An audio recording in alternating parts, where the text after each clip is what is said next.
Humanity's childhood ends one day when the planet is visited by those responsible for implementing the plans of the universal supermind. People's life seems like a fairy tale at first, with the aliens solving global problems in a short period of time. No more wars, hunger, and poverty. However, having received everything they could dream of, mankind does not even think about the price of such charity, and in the end, the payback time comes. There is one man left on Earth, Milo Roderick, who sits on a couch in the middle of a ruined city. And then there are shots of trash, smoking pipes, melting glaciers, and people dying of hunger and disease.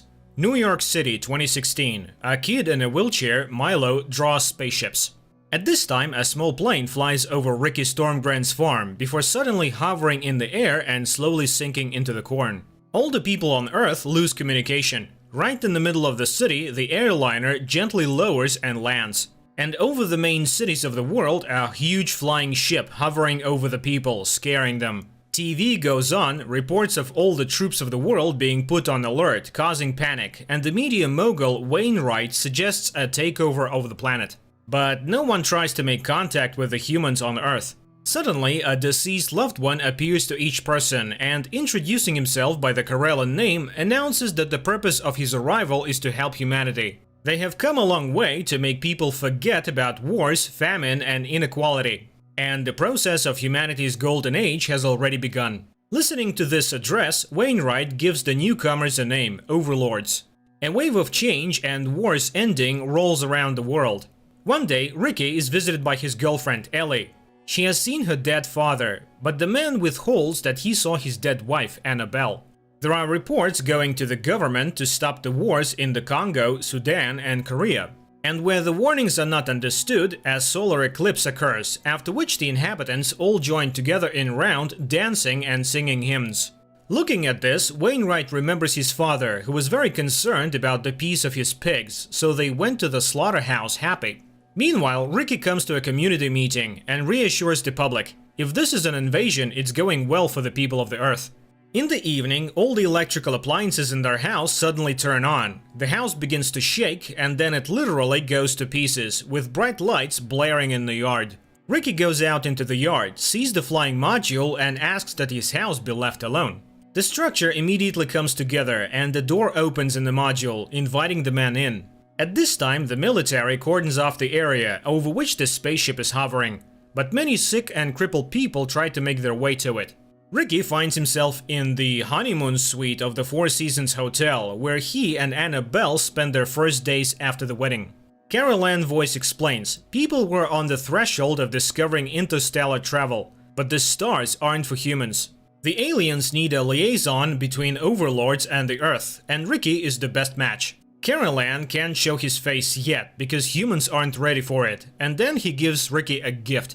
Intelligence officer Paul Danlow learns of Ricky's kidnapping and goes to his farm, where journalists arrive. Ellie recounts what happened when the capsule lands in the yard and everyone sees Ricky alive. People underneath the ship try to break through the military formation. One woman silently holds out a crying baby to the sky.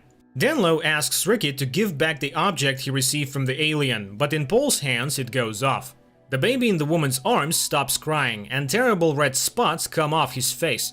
Sick people everywhere are recovered, and the first happened when the bottle was opened. Ricky gives a press conference where he relays Carol Ann words that the environment and social policy will be changed.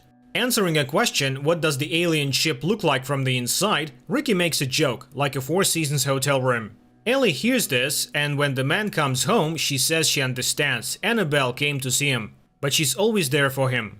Meanwhile, Wainwright concludes that this is an invasion. The alien again refuses to show himself. The people will not accept him, although they have already begun to feel each other's pain. And to make it reach faster, the overlords have sealed off oil wells in Saudi Arabia. Nevertheless, Wainwright is preparing a Freedom League petition calling for the expulsion of the aliens. Ricky reminds us of the world's peace that has come to Earth. Thousands of warships have been freed that can be loaded with food and sent to those in need. The Arabs are offered to fill the empty oil pipes with water and transfer them to Africa. But the moguls refuse. Then Ricky asks to let everyone get a drink, and the glasses are poured with oil. The Arabs have to accept the offer. 6 months passed. There are shots of Hitler's military parades. The voice says that when they first arrived, everyone was frightened, but they brought order and stability. The sponsor is the Freedom League. Milo's mother is proud of his son. He wrote an essay about overlords and got a scholarship for it. Freedom League is getting stronger, though Carol Ann hoped that there would be no more angry crowds in the world, and again refuses to show up for Ricky. Somehow, Milo finds a mother buying substances from her dealer and sees him beating a woman. Milo steps in and the man shoots him. The woman screams and hugs her son's body. Suddenly, a beam of light falls from the sky and the criminal falls. The light shifts to Milo and the boy comes back to life and gets back on his feet. Wainwright talks about it on TV. The dealer, of course, is a scoundrel, but he was destroyed without a trial. The girl Greta, whose believing mother committed suicide because the concept of God is destroyed, joins the conversation. Freedom League fighters capture Ricky, and Ellie turns to heaven for help. The man is brought to Wainwright, who offers to join him in the struggle.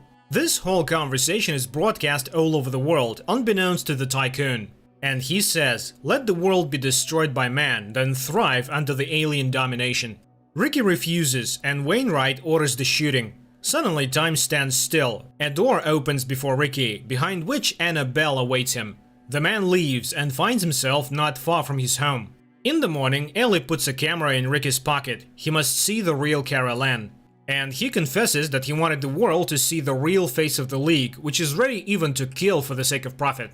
Now the resistance has been dissolved and a worldwide confederation has been created, uniting the states. The alien refuses to show his face again, because he has seen people's reactions to their appearance. So Ricky brings his camera up to the glass and takes a picture. At home he shows it to Ellie. Carol Ann was right, you shouldn't show this to people. And he proposes to the woman. Greta urges the churchgoers not to give up and have faith. The news says that Wainwright hanged himself in his office. Somehow Milo visits his elderly friend, Kenny. The boy is upset, science is dying, and he does not want that because he intends to fly to an alien planet. 15 years have passed. Milo got his degree and got a job as an astrophysicist. Mom stopped drinking and got younger. It happened to everyone though. Earth was reborn and is now waiting to meet her guardian angels. Kenny, instead of the old car, moved into a roadhouse. However, he can live anywhere. People, realizing they no longer had to earn money, settled wherever they wanted, leaving their apartments with the doors open. The aliens succeeded in creating a paradise on Earth. One day, Jake Gregson is greeted at home by his son and rushes in. It's on. The family sits down in front of the television. The big day has arrived. Today, Carol Ann will show himself. 200,000 spectators wait in front of the pillar on which the spaceship will descend. Greta is also watching TV. The ship goes down. It is greeted by children by the request of Carol Ann. Under the amazed cries of the Earthlings, the devil comes out of it. 2035 years had come, and the Golden Age had really arrived for mankind. Inequality, crime, and war are gone. People have renewable, environmentally friendly energy and enough food for the entire planet. People are aging slower, and there's almost no sickness. The birth rate is rising. For those who still want to hold on to the old, there is New Athens, where overlords have allowed things to be left as they were. Milo works at the Rupert Boyce Institute in South Africa, but even there, scientific research is going nowhere. So Milo's program is being shut down. His co-worker Rachel regrets it. He has spent his life studying the overlords, where they came from, what their language is, but people never learned anything. Greta, who has grown up, also thinks about the devil all the time. One day, Carol Ann comes to Ricky, and he complains about how he feels. He has begun to get tired and they can't make a baby. But the alien has come to announce Earth's new destiny. Meanwhile, a new room with a spirit board has inexplicably appeared in the boys' center. It is a communication device, but with whom? Jake takes his son to see a psychologist, Greta Jones. The boy doesn't sleep well, and his wife talks in her sleep about saving the children. Somehow, Boyce shows Milo a room full of animal figures, which he captures and sends to the planet overlords, and confesses that he intends to persuade the aliens to take him with them. Tommy admits to Greta that he travels at night to a dark and hot place where there is fire and smoke everywhere, and a huge eye reigns over everything. Suddenly, Tom grabs his head and starts screaming, and Greta feels a gasp. Her cross changes shape and comes off her neck.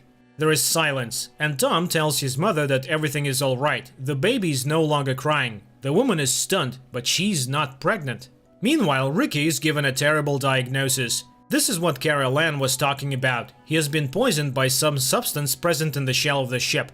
Greta goes to the pastor, tells him about Tom and shows him her cross.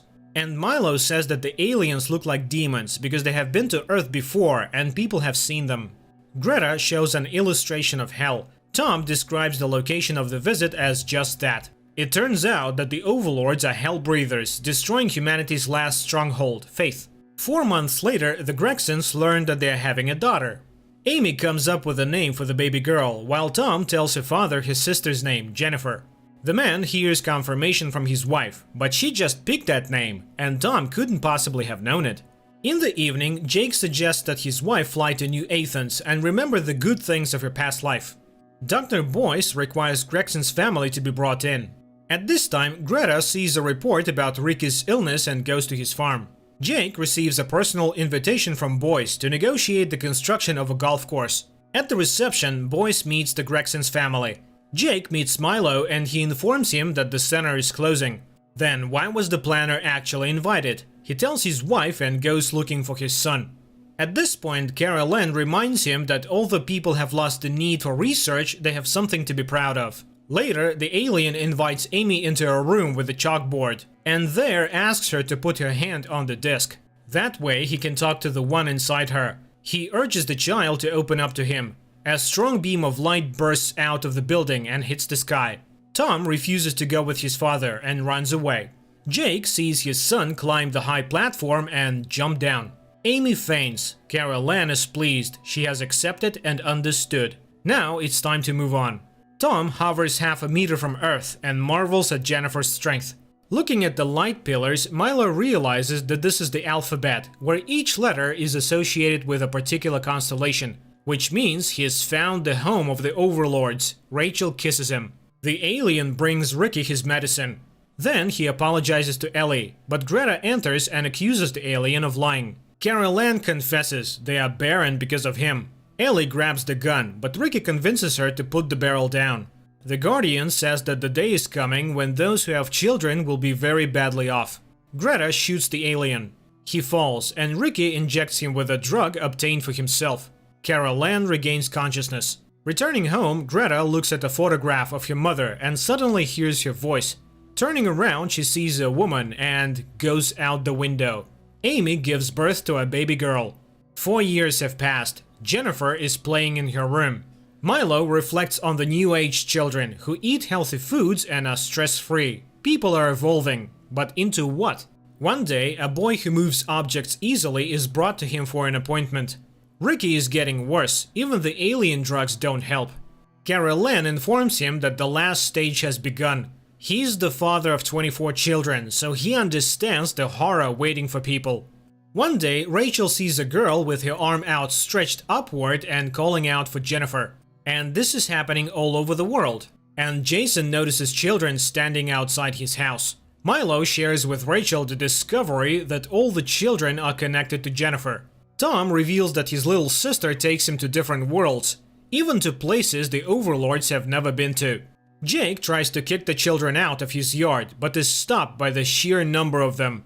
After packing up their belongings, the Gregsons family leaves. The children block their way, but Jennifer orders them to disperse.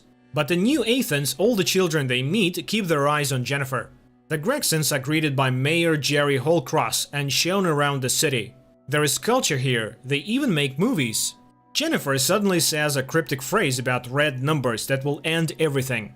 Jerry brings a family to his workshop. He had been a painter before he came.